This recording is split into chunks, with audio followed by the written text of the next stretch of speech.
Hello and welcome to the final 1v1 match between Faith and Alasdair. So I just thought that since this was the finals, we would take a quick look at the tournament and the journey and how the two participants got there. So Faith, the number one overall seed, beating Taichi, Zenith, Ethan on the way to his spot in the finals. Alasdair beat Sleepy. He upset James in the second round, and he beat Always, who upset the second seed in the second round. And that's where he is to face me, Faith, in the finals. So I'm gonna go ahead and launch the game. Switch over the view.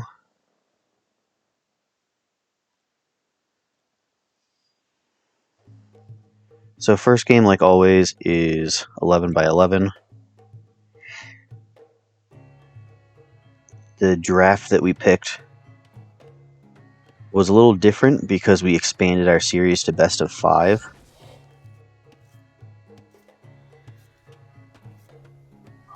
We picked a couple different civs, and there was a couple civs that were left out of the draft. So you're going to see some civs you might not have seen before, or just not seen more than once. I'm going to go ahead and fast forward here.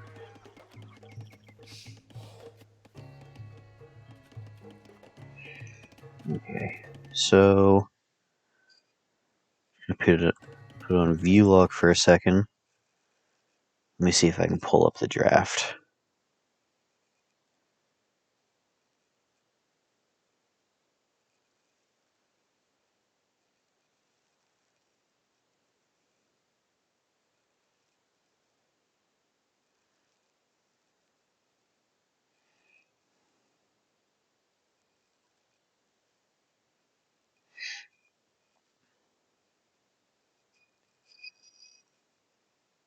All right, I'll show you the draft between the games.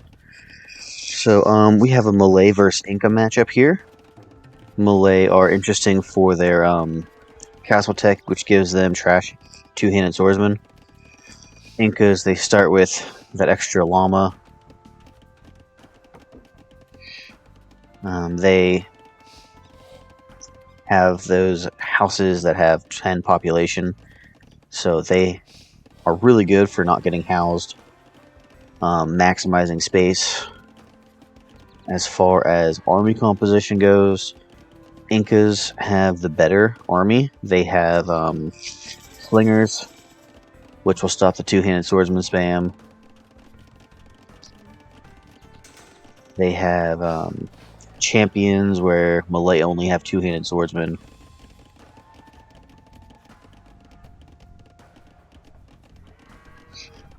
Malay get bombard cannons, where Incas do not, which is one advantage that the Malay have over the Incas.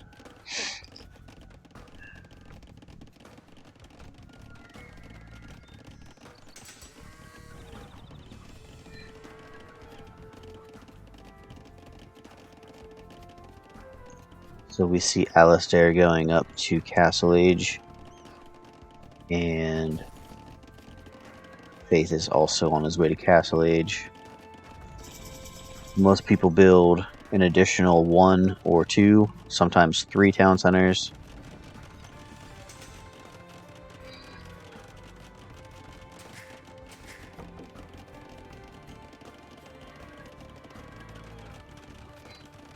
You see Alasdair going for an additional 2.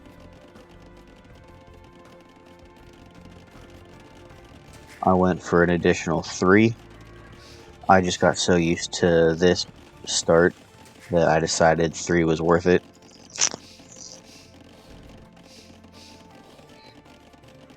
So Incas, because of their houses, it's really good, and I like to go with 4 town centers because they can afford it with the house space.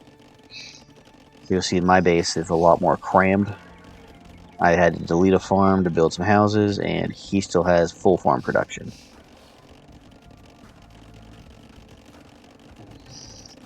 If you look at villager count, I have a 3, 2, 3, 4 villager lead, depending on when the villagers are created. It's not a big lead. So what you should expect to see from Incas would be maybe eagles, champions, halberdiers, slingers, onagers, maybe some siege rams. From Malay, you're going to see halberdiers, two-handed swordsmen, because of the cheap two-handed swordsman spam. Malay get bombard cannons, which are always nice to have. Halberdiers, bombard cannons, the cheap two-handed swordsmen because they only cost food. Here you see I'm making a market so I could sell and get to the next age. And Alasdair has the food. He just needs to put down a market, which is what he's about to do. Oh, I hate that. I hate when the villagers walk over the base of the buildings. Here you go, selling his food, or selling his wood, putting up his buildings, and he's going to be on the way to Imperial Age. So I have like a 2-minute lead. I have onagers out. He does not. That's not a significant. It's not that. It's not an insurmountable difference.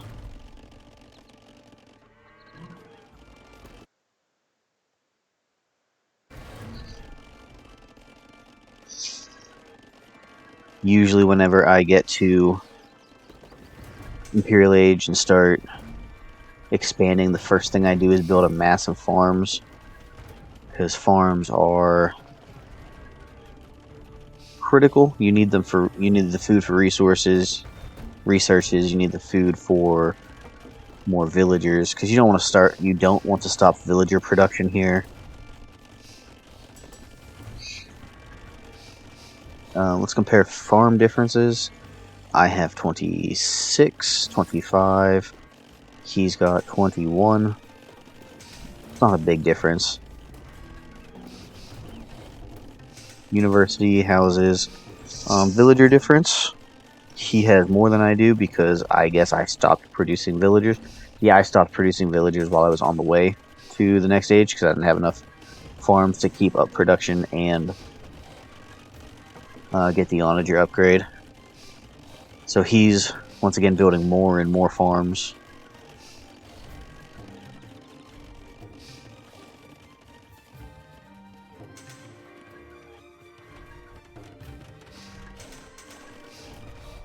So he's got 3 barracks, an archery range, university. We have, it's about similar.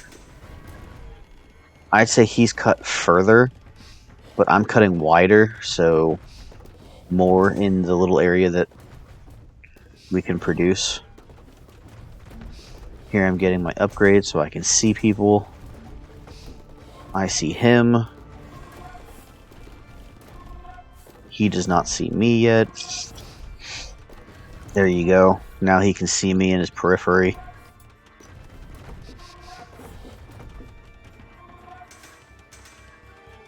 So let's take a look at our resources real quick. We have... Fighting's about to start out. You normally forget that. I don't know why he built that, because he knew I was there. Maybe he just wanted to get a look at my buildings real quick. 36 farms to 37 farms, 120 woodcutters to 150, 3,000 food to 6,000 gold. So we have fully upgraded.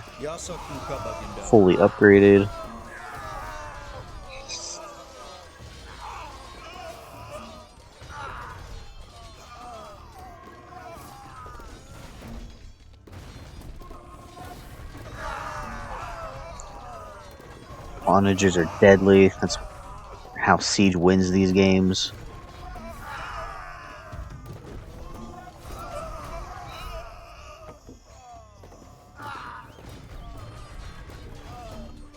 I ran out of my two-hand swordsman spam because they just super food intensive.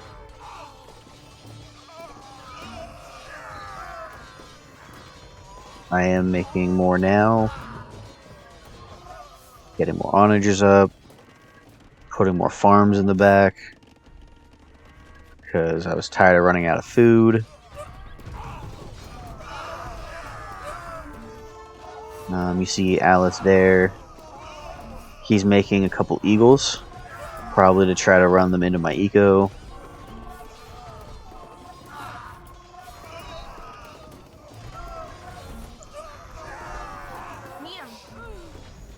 Alasdair's forward villagers go down. That's not good because you always want to keep your villagers producing buildings so you can keep pushing.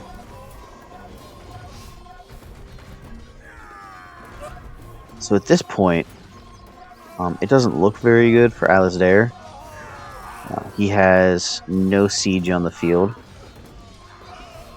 He is producing champions, and champions are definitely better than the two-hand swordsman that I'm producing. Look at how quickly my two-hand swordsmen are dying to those champions. The main difference being that I have a bunch of onagers, and he has one. So, once again, I run out of two-hand swordsmen.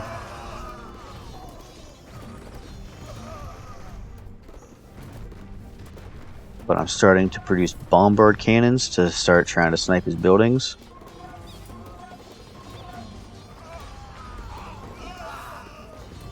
I'm up to 50 farms and still can't maintain a constant spam of two-hand swordsmen. Alasdair still has 160 villagers, or 160 on wood. He's producing a mass of slingers to stop the two-handed swordsman advance. A lot of empty space down here that he could have put farms. Here you see I'm killing my own units. That's something I'm very fond of. Very, very fond of killing my own units.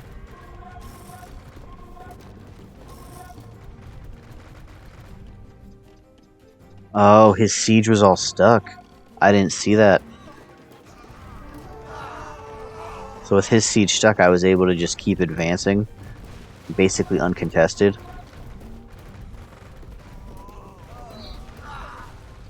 You'll see how quickly slingers kill two-hand swordsmen. Like, look at that. They just drop dead. There you see siege rams trying to get through to attack my siege.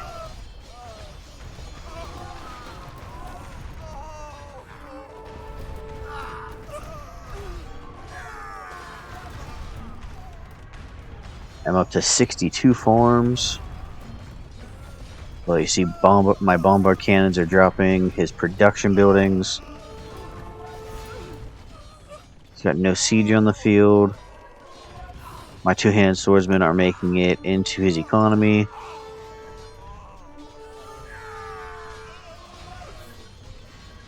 And once you have forward buildings in your face and they're in your economy, you don't normally have much of a chance of pushing back if you don't have a team. And Alasdair taps out of game one. Let's look at the statistics. As you can see, I killed about 80 of my own units. I'm always good at that. And I killed 17 buildings to 0. Had a bigger army. I think if he had killed some of his villagers and made a bigger army, it very well could have gone the other way. If he had slingers and some onagers behind champions versus my two-hand swordsman spam with onagers behind, I think he would have taken it. I had a little more food. He had more wood, which gave him more gold. Fairly similar times. I did beat him to Imp by 2.5 minutes. So a little bit of an advantage there. And he had 56 more villagers, which I think actually hurt him in the long run because he never deleted his villagers to make more military. So we're going to go to game 2. Game 2 was Alasdair's home map. First home map. Oh, right. We're going to show you the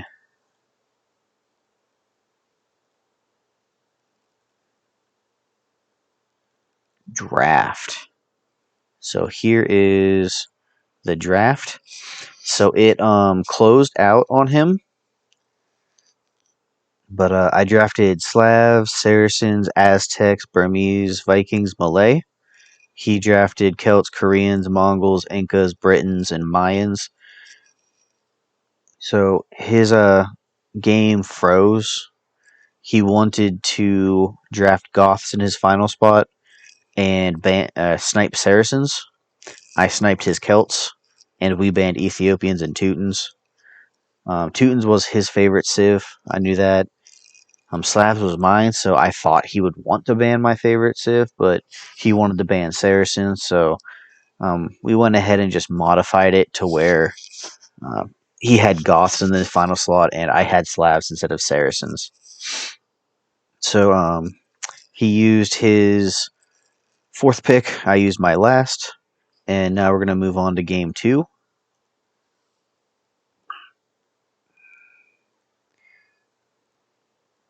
Which is Forest Nothing DE, which is a 5x5 start. You have 1 tile of free space.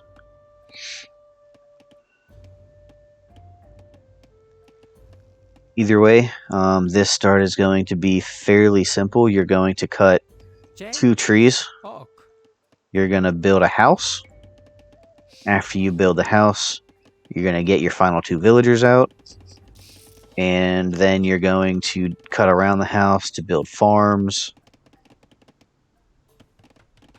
There you go, build a house, get your final 2 villagers, build around the house, or cut around the house to build a farm. Then you're going to delete. Oh, yeah, you got to build a mill first, too. And then you're going to get on your way to Feudal Age once you have 10 villagers or so. Some people stick with 7. Some people stick with 6. Whenever I'm playing a game versus randoms who I don't know how good they are, sometimes I'll go the whole way to 25 or 30. But I knew Alasdair is good. Of course, he's in the final, so he wouldn't be in the final without being good.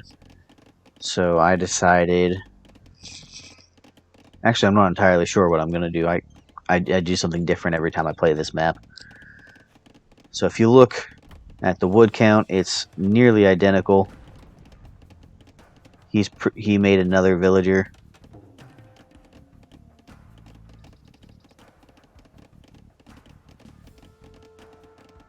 So he's up to 8 villagers. I'm up to 8 villagers. He's making a second farm.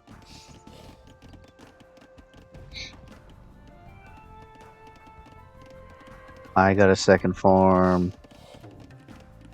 He's up to 9 villagers, making a 10th villager, and I've got a 10th villager. So it's all very, very similar. Difference being I'm putting up a 3rd farm, and he's currently working on clearing a space for a 3rd farm. I think Aztecs, with their ability to carry a couple extra more resources, that is the difference here for how quickly I was able to clear the room for 3.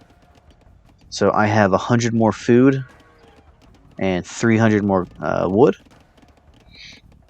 We're cutting in the same area to try to free up space for a market for as soon as we get to the next age. There we go. I'm on my way to feudal. Alasdair still has 50 more food to collect. So I'm going to plop down my market and blacksmith. Alasdair needs to build his buildings. Now he's on his way to feudal. I decided to just sell everything, drop the market as low as possible, and build houses, research wheelbarrow, get the lumber camp upgrade, double bit axe, and then make a bunch of villagers. Here you see Alasdair basically doing the same, building houses, wheelbarrow, another house, villagers. So in game modes like this, double bit axe for Alasdair, first sale is huge because you can see the difference. I have 14 villagers queued up, and he's kind of struggling to keep producing villagers. So having first sale, where I tanked the market to where he sold his 2,000 wood and got like 150 gold for it. So he was only able to buy like 100 food.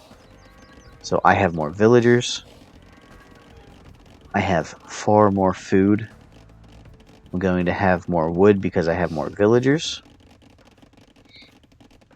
I know it's only a 4 villager lead, but look at what 4 villagers do for you. He has 3 farms. I have 5.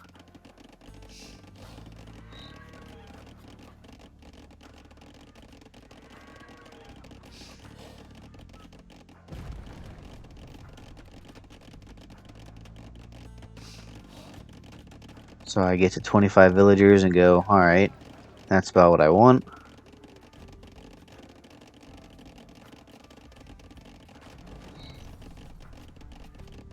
And let's go ahead and get up to Castle Age.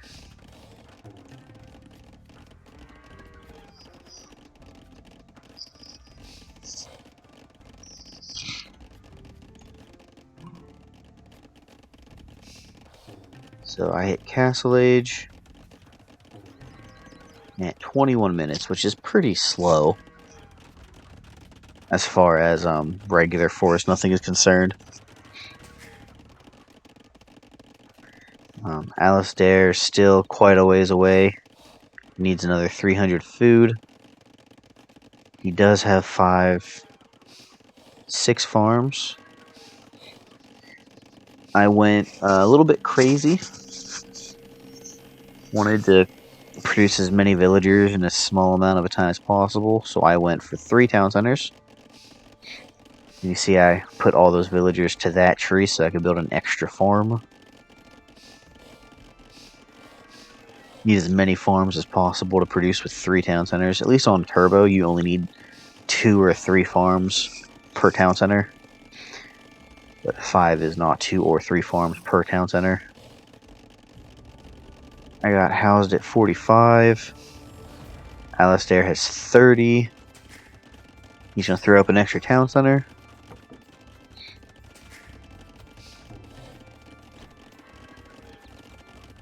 I deleted a farm to build more houses.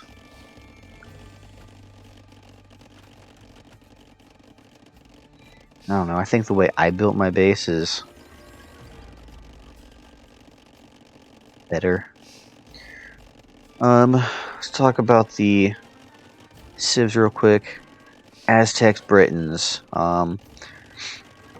Siege is always important on Forest Nothing games, so let's talk about Britain Siege. Britons do not get Siege Onager, they do not get Siege Ram.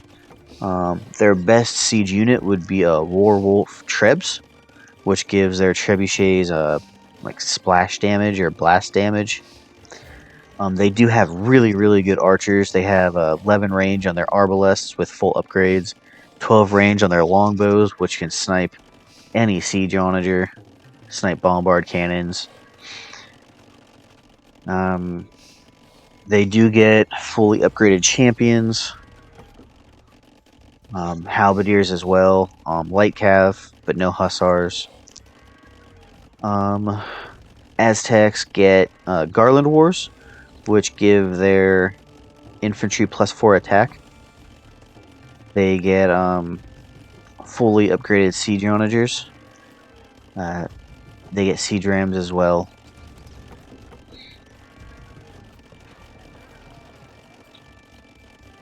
So in my opinion, the civilization that has the fully upgraded siege onagers are going to be the better civilization.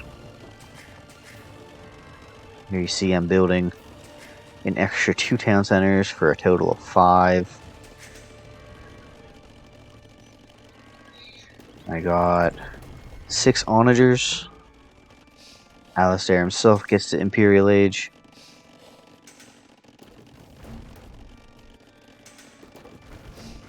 There's not that big of a difference.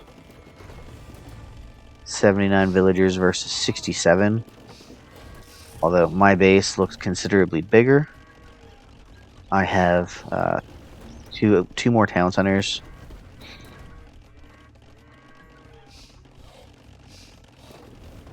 Both building extra farms. I have 105 max population. He's got 85. So now that I'm in Imperial Age, just go ahead and spamming villagers as much as I can.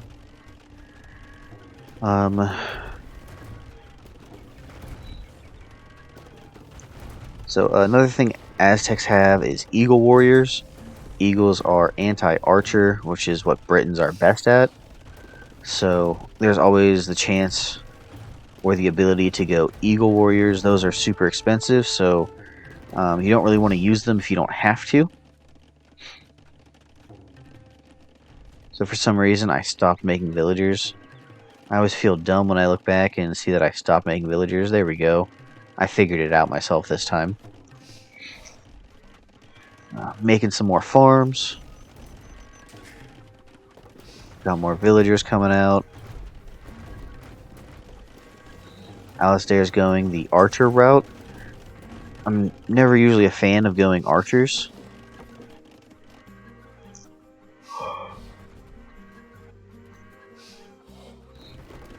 But, sorry, I was yawning. Briton longbows are ridiculously strong. Bracer, elite longbowman, castle health. So we're going to see some fully upgraded longbows. So as long as you can keep some trash in front of the longbows, it should be pretty hard to stop. Pretty hard to push too. So once again, I see him before he sees me. Here's the first inkling he can see of me. Now he can see my outpost. And he does the same thing.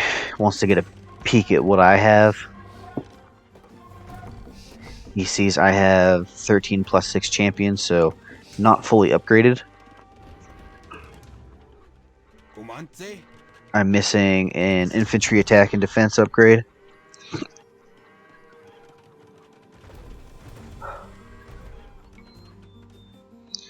Thinking, alright, we're going to get the fighting started soon, so let's go ahead and send my champions toward the front.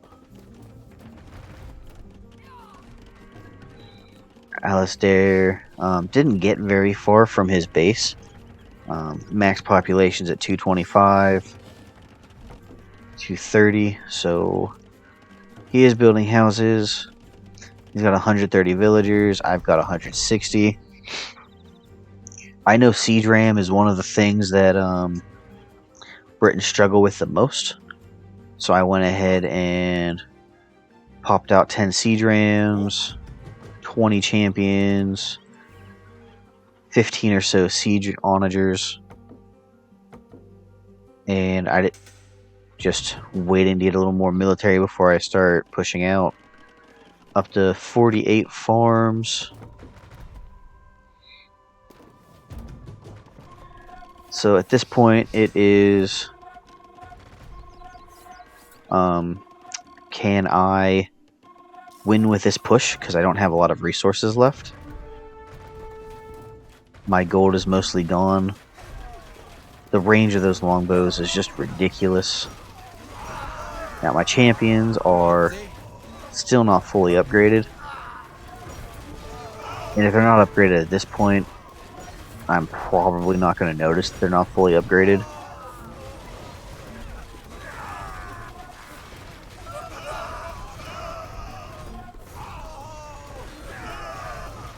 He's sniping my siege onagers from that far away with longbows.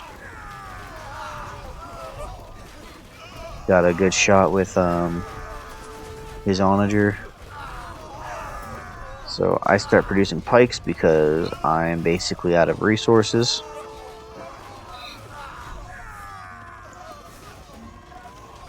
He sees me coming with 10 siege rams, or siege onagers. Tries to back up his longbows, but that looked painful. Rest of his longbows go down.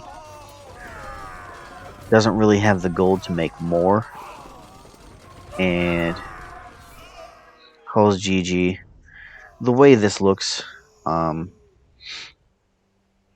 he does not have a lot of space between his eco and my military. If you look at my resources, I did have some spam left, but I had no gold. I wasn't going to be able to make any gold units. So if he had sold his wood, made more longbows, and just sniped my siege, and kept his units, built more barracks and produced from the back, it's possible that he could have held out. It's hard to push Britons, especially without gold and rams. But I was going to produce more rams, so in my opinion, Aztecs was the better civ there. Aztecs did get the win. I only killed 18 of my own units that game, so very proud of myself.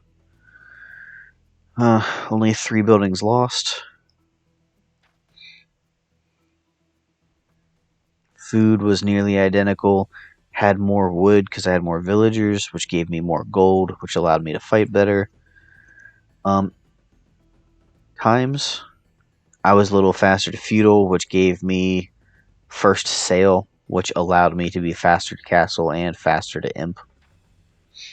He built 2 castles. Oh, that's another thing that he did. It costs like 1,500 gold to buy a castle. And that's like if you buy the first castle. After that, it's like 1,800 and then 2,000. So he probably spent close to 4,000 gold buying stone for castles. So that's gold he didn't have to make units to fight with. As you can see, it looked like he had as much or more military here. It's just they died, and then he didn't have the stuff to make more. Moving on to game 3. This is his second home map. Alasdair's second home map.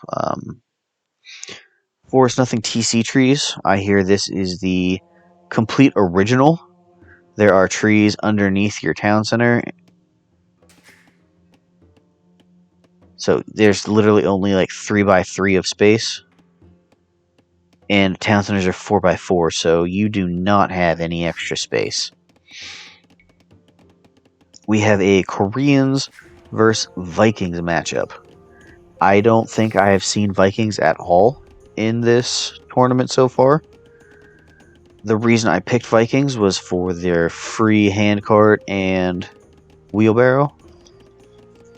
I thought the free eco upgrades would be immensely helpful when advancing ages.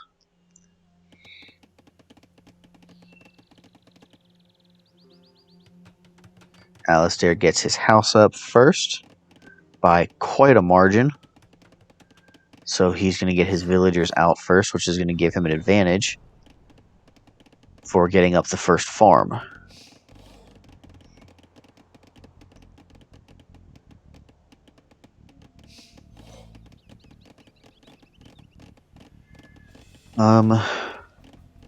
Military-wise, Vikings have the better infantry. Koreans have the better siege. And most 4-0 games come down to who has the better siege. So,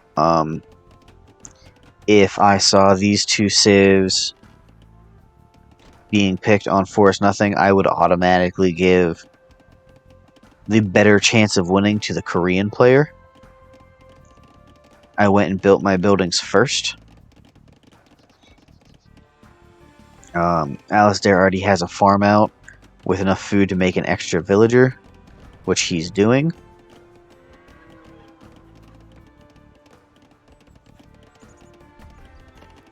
So same amount of food, but one extra villager, so advantage to Alasdair. We're each cutting space for a second farm.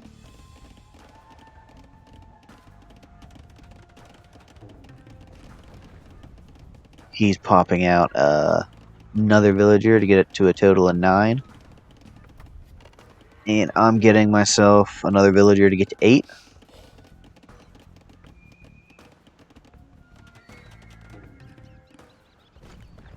And he's pulling out a 10th villager.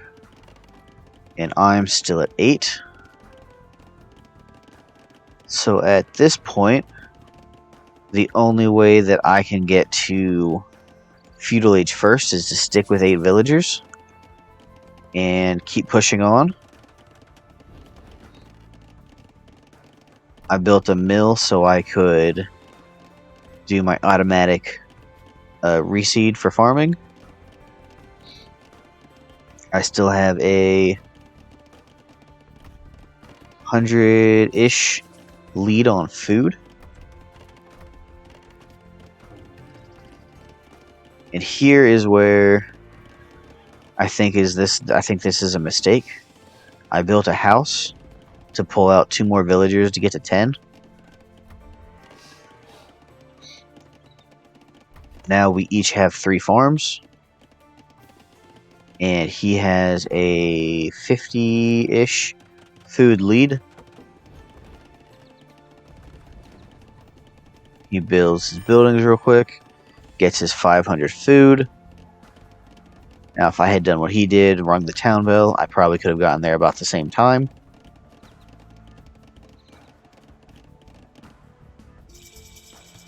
And he was waiting with all of his villagers to build his market. And he instantly crashes the market prices just like I did the previous game.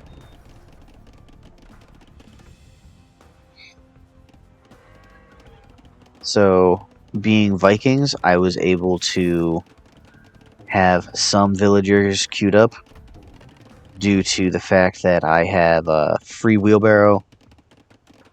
I was able to pull up 2 farms.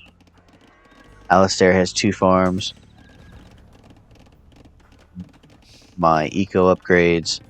But if you notice, this is very similar to last game, but roles reversed. Because he got first sale, he has more villagers enabled to be queued. He has more space cleared because he had more villagers.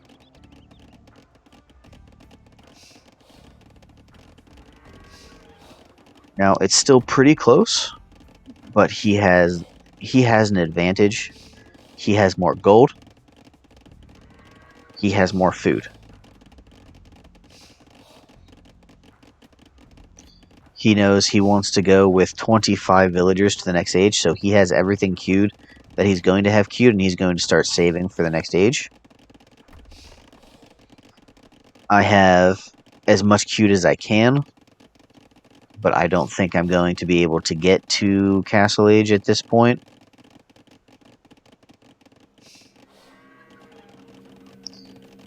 I mean, our bases are nearly identical, except he was able to put that farm up sooner. I built a 5th house to pull out an extra 5 villagers so I could keep producing, which ironically enough, after looking at these replays, is what Alasdair did in game 2.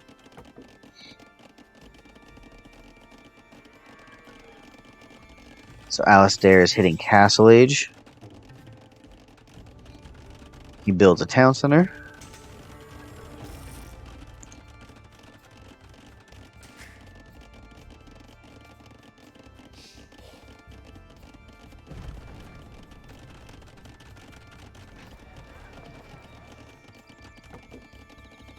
honestly don't know why I deleted my houses there. That was not the smartest move I ever made.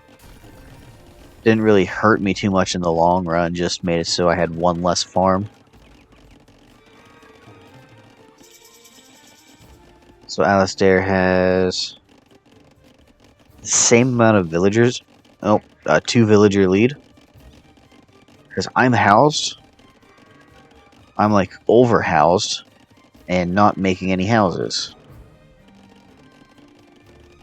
So Alasdair's got a 5 villager lead.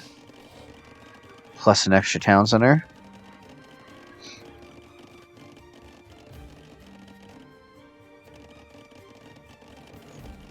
He now has a 10 villager lead.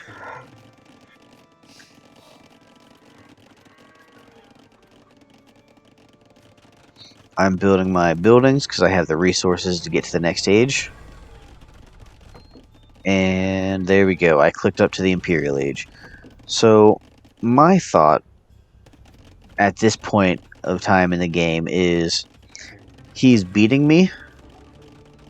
He beat me to the first 2 ages. My best chance to win is get to Imperial Age, put down the Siege Workshop, and get my final woodcutting upgrade, and go ahead and start expanding to get my economy as big as possible. At this point, Alasdair has more than enough resources to get to Imperial Age. He just needs to put down a market so he can sell his wood. He's got a 20 villager lead over me.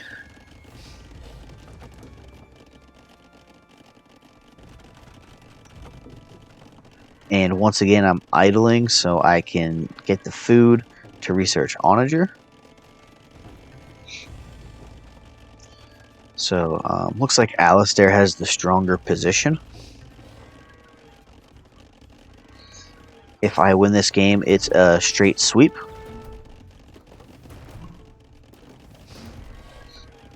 I only had enough for 2 onagers. Normally, I like to have 6. So I didn't have nearly as many onagers cutting as I would preferred. But I got there first, and I was cutting first. Alasdair's got 5 onagers, so he's able to cut more and more efficiently. Town center number 3 is going up for Alasdair, which matches him with the amount of town centers that I have.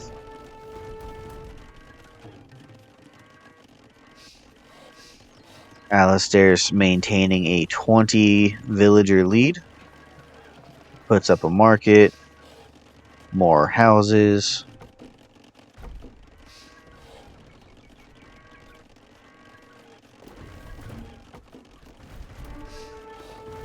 See, if you ever see me build all of my production buildings this close, that means I'm scared and nervous, and I'm expecting to be fighting closer to my eco than I want to, because normally I would cut space here and use it to build farms. I didn't know where he was. All I know is he was probably cutting to me. Like, look at that. I built an outpost. That's how nervous I was.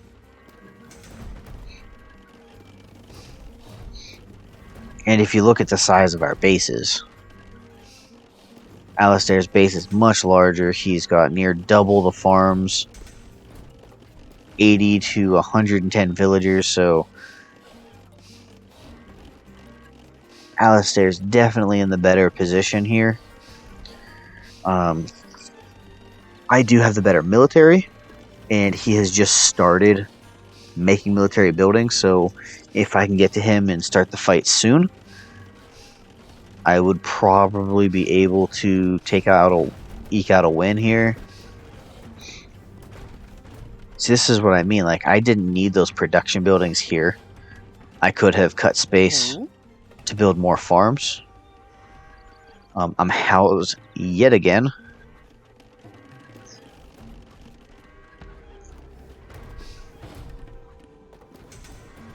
Still don't see him.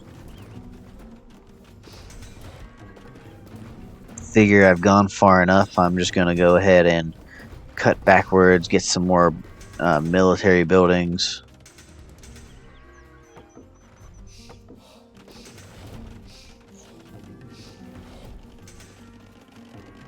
Alasdair's up to 45, 50 farms, which truly that's where you want to be. He needs 3 more houses to be at max population. Okay, 4 more houses to be at max population.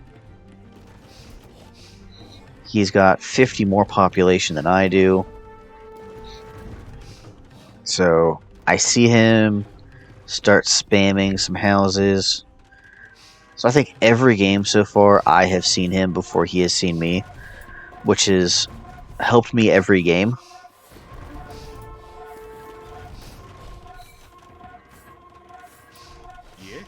We see Korean halberdiers.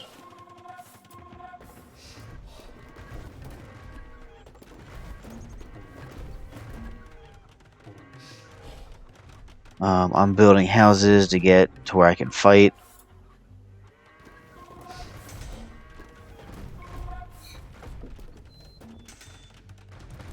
So we can see each other.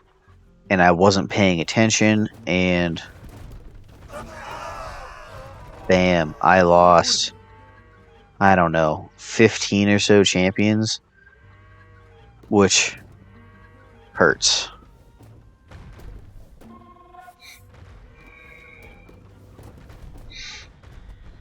So Alasdair has 11 siege onagers to my 6 onagers. Make that 5 onagers. I have 52 champions to his 45 halberdiers. But let's see this. Of my 52 champions, how many make it there?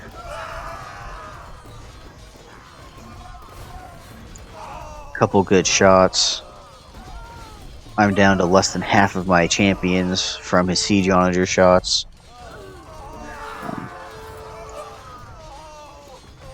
Lose 3 production buildings real fast.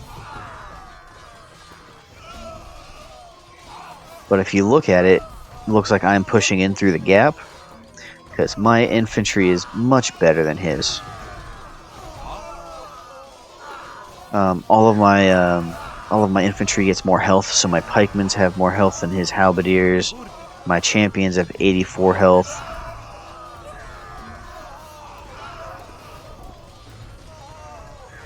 So if we can keep this, there I lose 4, 5, lost 5 onagers real quick, but I sent my pikeman down to attack his. Look at my resources. This is something that I noticed that I should have been doing better. I should have made more villagers. I didn't have enough villagers to cut wood. I should have had closer to 100 on wood. I had enough on food, but I needed more on wood so I could sell for gold. Alasdair's got plenty on gold. He has too many villagers, so he doesn't have much of an army. And it looks like I'm going to push in. And it looks like I'm going to take this 3-0 in the final versus Alasdair. I got all the siege on the field. I have most of the military on the field.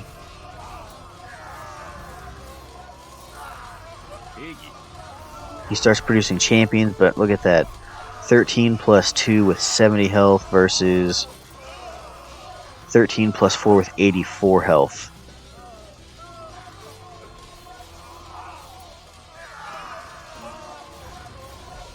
Doesn't look like there's much Alasdair can do.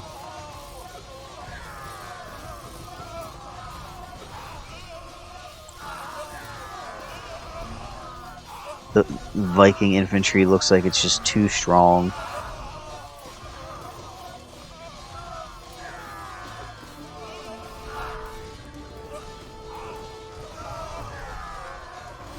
Although, if you look, I have like very little resources, so I'm making pikemen, and he's making champions. He's got siege onagers I can't get to, which is just decimating my forces.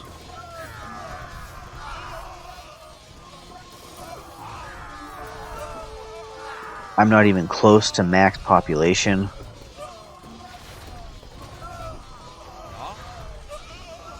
Oh, that must have been a mistake. I don't think I wanted to make rams at that point. I wanted to make more onagers. So that was a huge waste of gold. I have like 20 military on the field, and he's got 48 champions to my 30. Well, he's got 7 siege onagers, and I've got no wood. I've got a little bit of food. I have no gold because I'm at 122 villagers. Alasdair takes a big shot on his own champions there. He starts building back the production buildings that I was knocking down.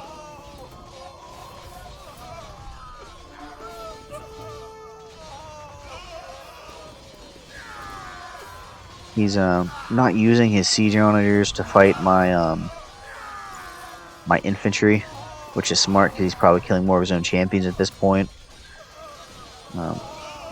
Loses all but one. Oh, loses all of his siege onagers, leaving him with no gold left. But he does have the advantage of 60 plus champions to 40 pikemen.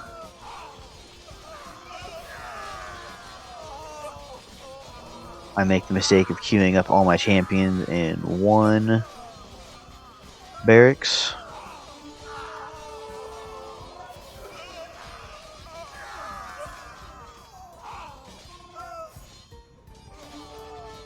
Alasdair has 60 or so more champions queued up.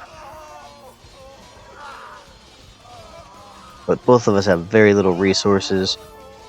At this point, either player can win.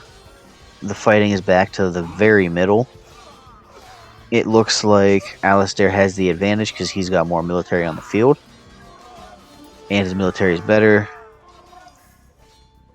And I tap out.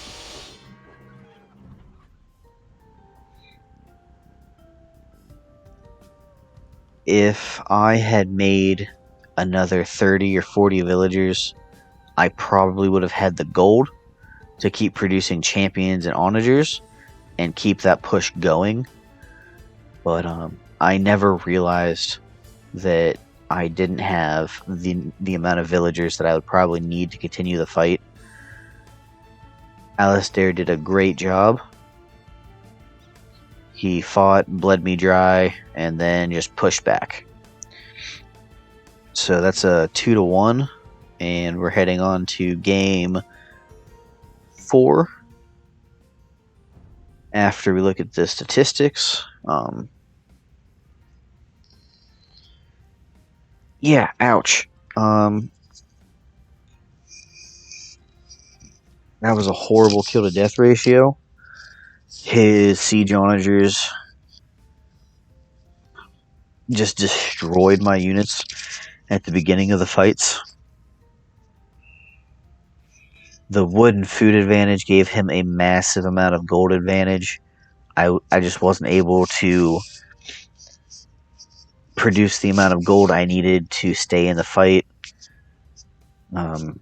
Because he beat me to feudal age by those 22 seconds, he got the big advantage, which pushed him through early castle age.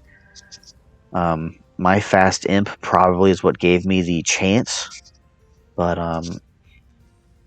I threw away by not producing more villagers, so something that I can improve on in the future.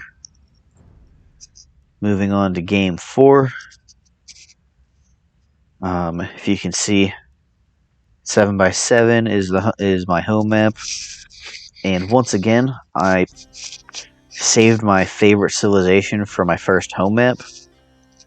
So what you're going to see is house, and a mill. And then we're starting to cut these 3 trees.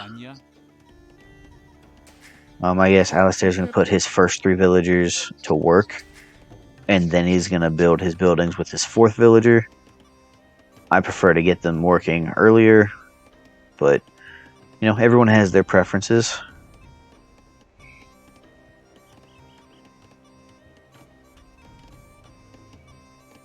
So we're going to speed up.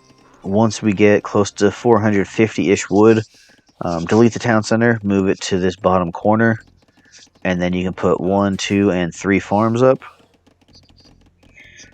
Alright, so Alasdair went the route of building both feudal age or both dark age buildings.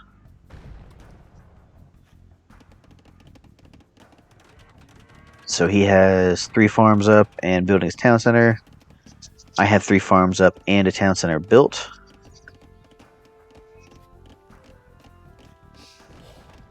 So it's not a big difference right now, but I have to go ahead and build the lumber camp, build the house, and then delete the mill and build a house.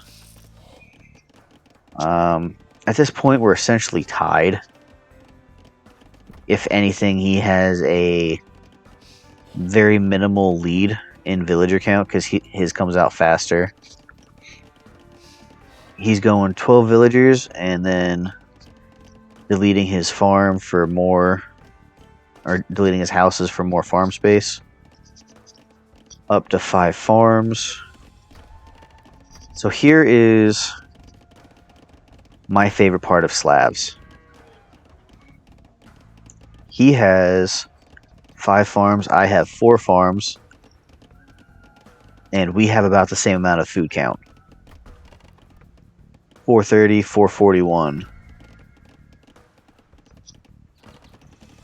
And we're up to feudal age, and we're very, very similar in feudal age time.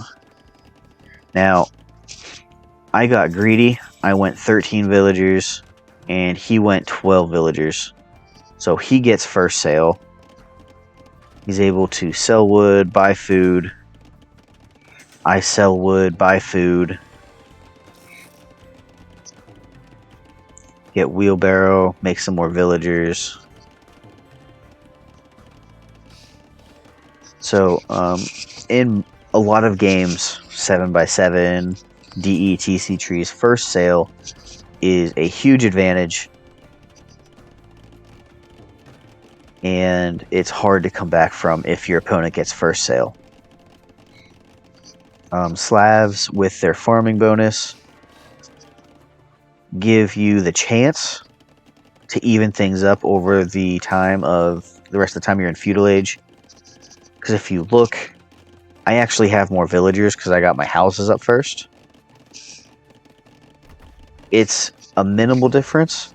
It's like a half of a villager, but I have more villagers. If you look at the wood count, 1400 to 1700, so he has a slight advantage of wood. Food count, he's got 580 to my 440, so he has 150 food more than I do. The only difference here is he spent all the gold that he could buying food, and I saved enough gold to get to Castle Age. So he's going to have to rebuild his buildings, sell, get the gold, and click up, where I had already clicked up because I didn't need to rebuild my buildings. So that's going to put me in Castle Age first. I put down a market first on accident and then deleted it for the town center, getting my bow saw upgrade, and start producing villagers. Alasdair is going for handcart. Still has a food up advantage over me.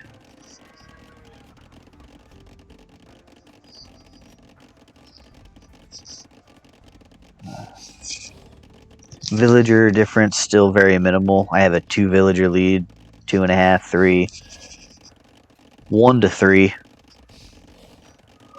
depending on when the villagers are made. So civilizations. Slavs have their awesome infantry bonus called Druzina. It makes it so their infantry does splash damage, very similar to the Byzantine Cataphract upgrade. I think it's called Logistica. Full siege workshop with the exception of bombard cannons, 15% cheaper siege. Very, very strong infantry with their champions. Even their halberdiers sometimes can hold off certain civs champions if you just get a spam of them out there. Mongols, drill siege. It's castle tech, which makes your siege faster. You can research nomads to get rid of all your houses, so you'll never be housed. You do have to build the amount of houses, but you can delete one, build one, delete one, build one. Mangudai, bonus versus siege, very strong. Very, very strong unit. They only get pikemen, but they do get full upgrades on their champions.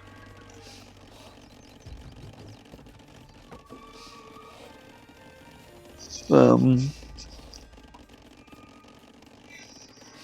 with their faster siege onagers, they have a really good chance of snipe and run versus the Slav siege. So I hit Imperial Age first. Alasdair still hasn't clicked up. So since I'm there first, I'm gonna do what I normally do when I hit Imperial Age first. I'm going to go for as much eco as I can. Should be building some houses, some farms. Alasdair is just now getting to the Imperial Age. Puts up a third, fourth town center. More farms, more villagers. And gonna start advancing. I had to sell wood to buy some stone. And then I too put up a third and a fourth town center. And up here, I'm going to put up a fifth town center. So I'm putting up 5 town centers. Alasdair's got 4 town centers. It's not that big of a difference. Just whoever, you just are able to put up a little more villagers a little sooner. So here's where I go for more farms. Alasdair's going for the castle, probably for nomads. All the houses for nomads, and then once you get nomads researched, you can delete all of those houses, replace them with farms, barracks, blacksmiths, everything that you need. So nomads done, houses gone.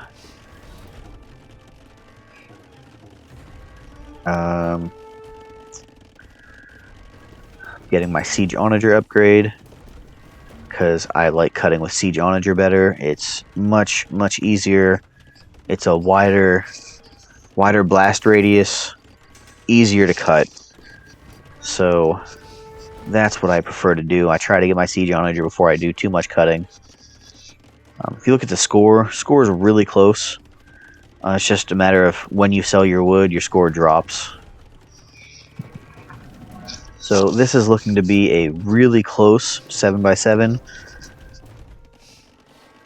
First sail versus first castle and first imp. He can't see me yet, which means I definitely can't see him.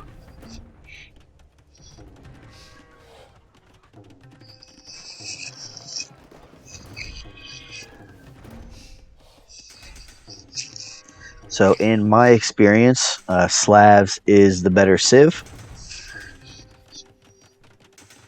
I'm going to wall up to make it so if he wants to try a desperation move at running through to my economy, he can't. I can't see him, but he can see me. So for the first time, he has the advantage of knowing where I am, and I don't know where he is. He's got some Mangudai out on the field. 37 farms to 40 farms. I have far less population than he does. I'm at 127 villagers, and Alasdair's at 174. So this might be a repeat of the previous game where the fight starts out fine, I start pushing in, and then I run out of villagers I run out of resources because I don't have the villagers. So I didn't learn from the previous game. Fortunately, I am able to take out his Mangudai at the start of the fight, and honestly, that kind of surprised me. I didn't expect him to call GG right there. He did have more villagers, he had more resources. Mongols and Slavs both do not get guilds, but Alasdair calls GG, which means I won the tournament 3-1 in the best of 5 finals. He had more gold, but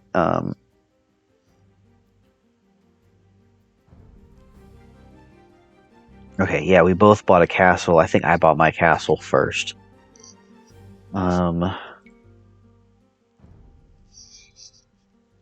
Economy-wise, I had a little more food. He had a little more wood. First to feudal, first sale, first to castle age, but again, that's not a big first. Here's where the difference was. I made imperial 2.5 minutes before he did, so I expanded more and was more ready to fight. He had more villagers, so if the fight had lasted longer, I'm not sure I could have won that if the fight had lasted longer. So that is the end of the tournament. So we're going to go ahead and switch back to the tournament view. And it is a 3-1 victory.